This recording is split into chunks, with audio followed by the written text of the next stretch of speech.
Welcome to maths with Vishal YouTube channel. हम लोग R S Agarwal book से ratio and proportion chapter solve कर रहे थे, जिस पर हम लोगों ने अब तक इसके एक्सरसाइज बी के 19 सवालों को सॉल्व किया था और अब हम लोग इसके आगे के सवालों को सॉल्व करेंगे। तो चलिए देखते हैं इसके आगे के सवाल। क्वेश्चन नंबर 20 है, माना x y के वर्ग के विलोम अनुपाती है। जब x इक्वल टू 4 तब y इक्वल टू 3 हो तो x का मान ज्ञात कीजिए जबकि y इक्वल टू 6 हो। हमारा क्वेश्चन है कि x जो है विलोम अनुपाती है y के वर्ग के। यह हम लोग का बोला है, अगर समानुपाती बोलता तो क्या होता है x अनुपात y स्क्वायर। इस तरह समानुपाती का साइन ये होता है, विलोम अनुपाती का साइन ये होता है। ठीक है, और बोल रहा है कि x इक्वल टू 4 रखेंगे तो हम लोग को y इक्वल टू 3 रखना है। ठीक है, उसके बाद बोला है अगर y इक्वल टू 6 है अगर रहेगा तो x का मान क्या होगा, x बराबर वाट। ये हम लोग का क्वेश्चन है। तो x ये समानुपात विलोम अनुपाती का साइन है, ये जब भी हटेगा तो एक कांस्टेंट हमारा k निकलेगा। इतना तो पता ही होगा आप लोगों को। ठीक है, तो k बराबर क्या हो जाएगा, x इंटू वाई स्क्वायर। इसको हम लोग घेर देते हैं, ये बाद में काम देगा। ठीक है, अब क्या बोला है, x इक्वल टू 4 जब रखा जाए तो x इक्वल टू 4 रख दीजिए तो y का मान कितना हो जाता है, 3 हो जाता है। तो 1 इंटू वाई का स्क्वायर, 3 का स्क्वायर कितना हो जाएगा, 9 हो जाएगा। यानी k का मान हमारा कितना आ जाएगा, 36। ठीक है, अब यहाँ पे k बराबर क्या है, x इंटू वाई स्क्वायर। तो हम लोग x इंटू वाई स्क्वायर के बराबर क्या लिख सकते हैं, 36 लिख सकते हैं। तो x बराबर कितना हो जाएगा, 36 डिवाइडेड बाई वाई स्क्वायर। अब बोला है अगर y इक्वल टू 6 रखा जाए तो x का मान क्या होगा, तो y इक्वल टू 6 अब रख दीजिए। 36 इंटू 6 का स्क्वायर कितना हो जाएगा, 36। यानी x का मान कितना हो जाएगा हमारा, 1। ये हो जाएगा x इक्वल टू 1 हमारा हो जाएगा आंसर। ठीक है, चलिए अब अगला क्वेश्चन देखते हैं। Question number 21। क्वेश्चन नंबर 21 है, एक व्यक्ति किसी बैंक से 600 रुपये का एक चेक भुनाता है, यानी कि बनवाता है लिखा होगा। बैंक ने उसे 10 रुपये तथा 5 रुपये के कुल 72 नोट मिलते हैं। तो 10 रुपये तथा 5 रुपये के नोटों की संख्या का अनुपात ज्ञात कीजिए। देखिए, एक बैंक में 10 रुपये का नोट और 5 रुपये का नोट मिलता है टोटल। उसको कितना मिलता है, 72 पीस, और टोटल पैसा कितना मिलता है, 600 रुपये। तो नोटों की संख्या,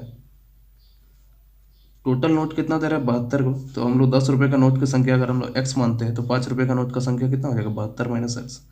टोटल रुपये कितना दे रहा है, 600 रुपये। तो जितना रुपये का नोट है उसको संख्या से डिवाइड करेंगे तो हमारा कुल अमाउंट मिलेगा।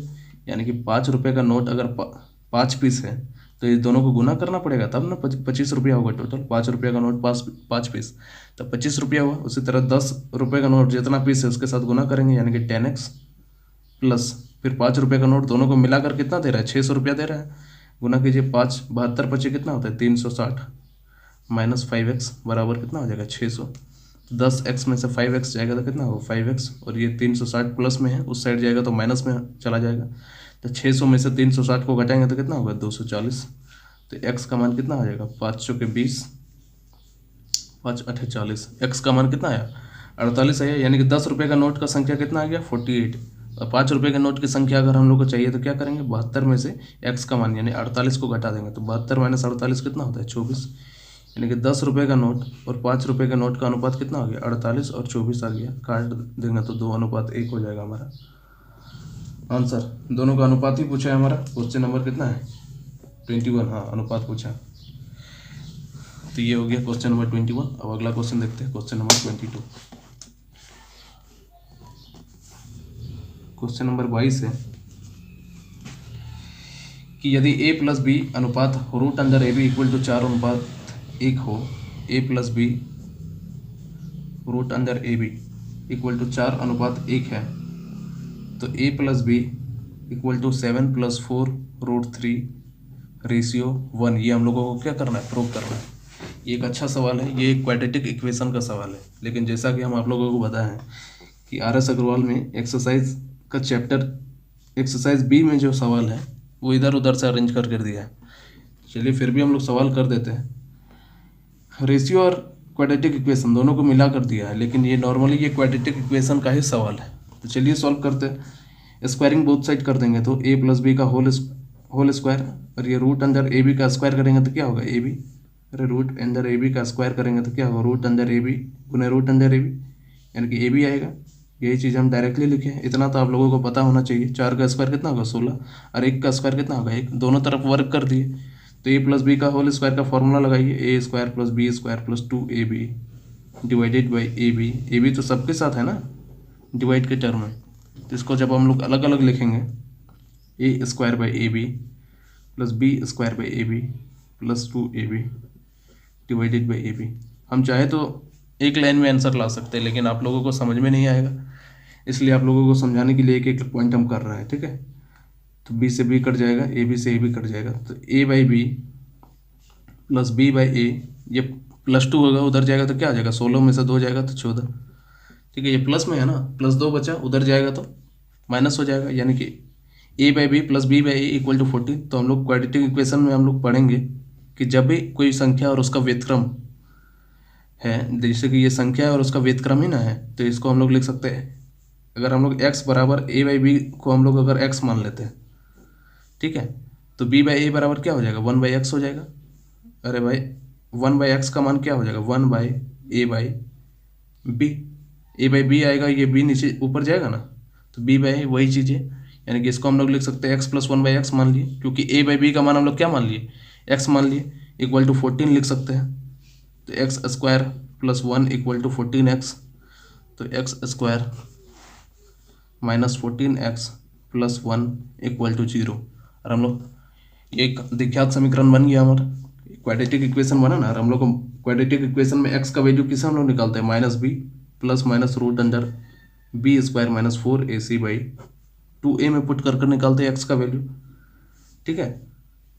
तो देखिए यहाँ पे a बराबर क्या है 1, b बराबर क्या है -14 और c बराबर क्या है 1, तो पुट कर दीजिए -b की जगह हम लोग -14 लिखेंगे, b का वैल्यू -14 है ना जी, -14 plus minus root under B, -14 का स्क्वायर कितना होगा 196, -4 इंटू एक का मान, a का मान कितना है 1, c का मान कितना है 1, डिवाइडेड बाई 2 इंटू a का मान कितना है 1, तो माइनस माइनस ये प्लस हो जाएगा, तो 14 प्लस x बराबर 196 में से 4 जाएगा तो root under 192 divided by 2, plus minus का साइन है ना। तो 192 किसका रूट होता है, देखिए 8√3, 192 जब रूट के बाहर निकलेगा तो कितना वैल्यू आएगा, 8√3 आएगा। कैसे आएगा ये चीज़ हम लोग पढ़ेंगे बाद में, एक दिन हम कैलकुलेशन का सवाल बनाएंगे, ये सॉल्व करवाएंगे कैलकुलेशन, तब हम आप लोगों को बताएंगे। नहीं तो अगर जानना है कि सच में है कि नहीं, तो देखिए इसका स्क्वायर कर दीजिए, 8 का स्क्वायर कितना होता है 64, और 64 और √3 का स्क्वायर कितना होगा 3, तो 64 गुना 3 192 होता है, यानी कि इससे हम लोग को पता चल गया कि 192 का रूट हमारा क्या निकलेगा 8√3। तो हम लोग लिख सकते हैं 14 प्लस माइनस 8√3 डिवाइडेड बाई 2, दो तो दोनों के साथ है ना, तो कट जाएगा ये 7 बार में, ये 4 बार में, यानी कि हमारा 7 प्लस माइनस √3, और ये पूरा कट गया तो 1 लिख सकते हैं x बराबर, और x हम लोग क्या माने a बाई बी को ही हम लोग x माने, तो a बाई बी बराबर हम लोग क्या लिख सकते हैं 7 प्लस माइनस √3 बाई 1, यानी कि 7 प्लस माइनस √3 इज टू 1, ये हमारा क्या हो जाएगा प्रूव्ड हो जाएगा, ठीक है। देखिए यहाँ पे अगर आपको सवाल कंफ्यूजन हो रहा है इस जगह पे, तो आप लोग ऐसे भी कर सकते हैं 14/2, दोनों को अलग अलग लिख सकते हैं 8√3/2, तो 7 बार में कटा, 4 बार में कटा, उस चीज़ को हम डायरेक्टली कर दिए यहाँ पे 7 प्लस √3/2, ठीक है। अलग अलग लिखो, ये दोनों के साथ डिवाइड के टर्म में है तो समझ जाना चाहिए कि दोनों के साथ कटेगा, ठीक है। तो ये था क्वेश्चन नंबर 22। चलिए अगला क्वेश्चन देखते हैं, क्वेश्चन नंबर 23। क्वेश्चन नंबर 23 है कि यदि m अनुपात n हमारा दिया है 3 और 2, तो हम लोग को 4m प्लस 5n इस 2, यानी कि डिवाइड के टर्म में लिख देते हैं 4m माइनस 5n बराबर क्या होगा, कि हम लोगों से पूछा। तो m का मान यहाँ से कितना आया 3, n का मान आया 2, पुट कर दीजिए, 4 गुने m का मान कितना है 3 प्लस 5 गुने n का मान कितना है 2, 4 गुने m का मान कितना है 3 माइनस 5 गुने 2, सॉल्व करेंगे तो 12 प्लस 10 22, और 12 में से 10 जाएगा तो 2 कट जाएगा, तो 11/1, यानी कि 11:1 हो जाएगा इस क्वेश्चन का हमारा आंसर, ठीक है। अगला क्वेश्चन देखते हैं, क्वेश्चन नंबर 24। क्वेश्चन नंबर 24 है, ये एक अच्छा सवाल है, ठीक है। तो x अनुपात a बराबर y अनुपात b बराबर z अनुपात c है, तो हम लोग को प्रूव करने बोला है कि ax minus B Y divided by a plus B into X minus Y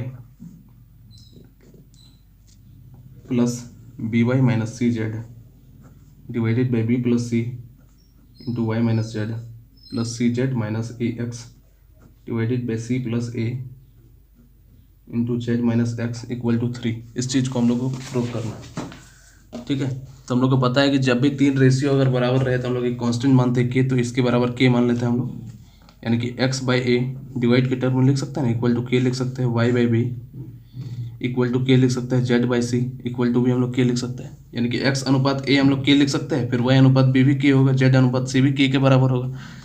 तो एक्स का मान कितना हो गया ए के, वाई का मान कितना हो गया बी के, और जेड का मान कितना हो गया सी के। अब पुट कर दीजिए, ए एक्स की जगह क्या हो जाएगा ए के माइनस बी इंटू वाई की जगह क्या हो जाएगा बी के, प्लस फिर यहाँ नीचे वाला में ए प्लस बी और एक्स माइनस वाई हमारा क्या हो जाएगा ए के माइनस बी के। ठीक है, यहाँ से फिर यहाँ पे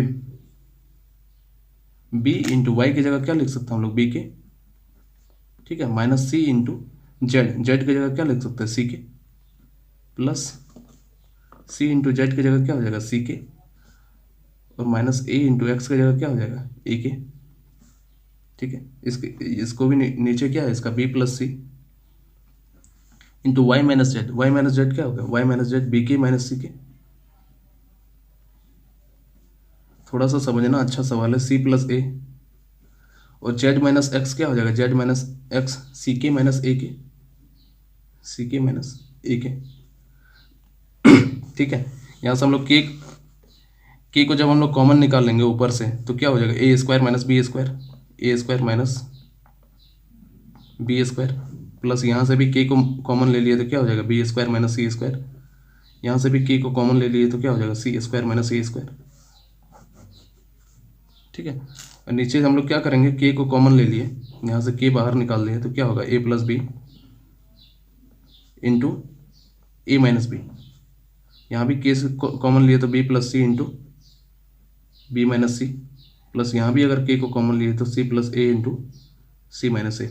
हम लोग को ए स्क्वायर माइनस बी स्क्वायर का फॉर्मूला पता है क्या होता है ए प्लस बी इंटू ए माइनस बी, यानी कि जो अगर दो स्क्वायर के बीच में अगर माइनस रहे तो हम लोग एक बार प्लस करते हैं एक बार माइनस का गुना करते हैं, तो वही चीज़ देखिए यहाँ पे है, तो हम लोग इसको क्या लिख सकते हैं ए स्क्वायर माइनस बी स्क्वायर, इसको क्या लिख सकते हैं B square minus c square, और इसको क्या लिख सकते हैं सी स्क्वायर माइनस ए स्क्वायर लिख सकते हैं। तो क्या हो जाएगा हमारा के इंटू, अब तो पूरा कट ही जाना चाहिए, चलिए एक लाइन और लिख देते हैं, k into b square minus c square divided में क्या हो जाएगा a square minus b square minus c square, plus k into यहाँ लिख देते हैं plus k into c square minus a square, plus के बाद यहाँ है। ठीक है, c square minus a square, तो ये कट गया ये कट गया ये कट गया, तो 1 प्लस ये पूरा कट गया तो 1 प्लस ये पूरा कट गया तो 1, यानी कि 1 2 और 1 कितना हो जाएगा 3, 1 प्लस 1 प्लस 1 3 हुआ, तो ये हमारा प्रूव्ड हो गया। एक अच्छा सवाल था। चलिए अब अगला क्वेश्चन देखते हैं, क्वेश्चन नंबर 24। क्वेश्चन नंबर 24 है, 24 हो गया। क्वेश्चन नंबर 25 है कि ए अनुपात B plus C equal to 1:3 और सी अनुपात A plus B equal to दिया है 5:7, तो बी अनुपात ए प्लस सी क्या होगा। यहाँ पे देखिए ए बाई बी प्लस सी बराबर कितना दिया है 1:3 और सी बाई ए प्लस बी दिया है 5 डिवाइडेड बाई 7। ठीक है, यहाँ पे इन दोनों का योगफल कितना है, यहाँ पे भी ए प्लस बी प्लस सी है, इन दोनों को भी जोड़ेंगे तो ए प्लस बी प्लस सी, दोनों तो सेम वैल्यू है लेकिन अलग अलग मान है। यहाँ पे दोनों का योगफल 4 है, यहाँ पे दोनों का योगफल क्या है 12 है, तो दोनों को बराबर करना पड़ेगा, तो इसको हम लोग 3 से गुना कर देते हैं, तो 3 और ये कितना हो जाएगा 9, दोनों का योगफल अब 12 है, इसको 1 से गुना करेंगे तो वही रहेगा। अब देखिए हमारा यहाँ से ए का मान कितना आ गया 3, सी का मान कितना आ गया 5, तो सी का मान 5 आ गया, तो हम लोग यहाँ पे पुट कर देंगे b प्लस सी बराबर कितना है 9 है, तो सी b प्लस यहाँ सी का वैल्यू 5 पुट कर देंगे तो 9, तो b बराबर क्या आ जाएगा 4, तो हम लोग को क्या चाहिए b अनुपात a प्लस सी, तो b का मान कितना है 4 और a प्लस सी 5 प्लस 3 8 हो जाएगा, काट देंगे तो 2:1 हो जाएगा हमारा आंसर। ठीक है, अगला क्वेश्चन देखते हैं, क्वेश्चन नंबर 26, आज का आखिरी सवाल, और इसी के साथ हमारा रेशियो एंड प्रोपोर्शन चैप्टर खत्म हो जाएगा। क्या है कि P अनुपात Q दिया है हमारा 3:4 और Q अनुपात R दिया है हमारा 8:9। तो R अनुपात P ज्ञात करने के लिए बोला है। Q दोनों में कॉमन है, Q का मान यहाँ 4 है, यहाँ पे 8 है, तो इसको 2 से गुना करेंगे तो कितना आएगा 6:8। ठीक है, अब दोनों में कॉमन आ गया, Q यहाँ भी 8 है, Q यहाँ भी 8 है, यानी कि P अनुपात Q अनुपात R हमारा आ गया 6:8:9। लेकिन हम लोगों को ज्ञात क्या करने बोला है, R अनुपात P। R का मान रखिए, P का मान कितना है 6। पहले R बोला है फिर P बोला है, काट देंगे तो 3:2 हो जाएगा हमारा आंसर। ठीक है, तो इसी के साथ हमारा रेशियो एंड प्रोपोर्शन चैप्टर पूरी तरह से कंप्लीट हो चुका है। अब हम लोग कल से अगला चैप्टर पढ़ेंगे, पार्टनरशिप। हाँ, तो वीडियो पसंद आया तो लाइक करें, कमेंट्स करें, दोस्तों के साथ शेयर करें। आज के लिए इतना ही, बाकी का हम लोग कल देखेंगे। बाकी क्या, चैप्टर तो सॉल्व ही हो गया है, यानी कल से हम लोग पढ़ेंगे पार्टनरशिप। ठीक है, तो आज के लिए इतना ही। Thank you.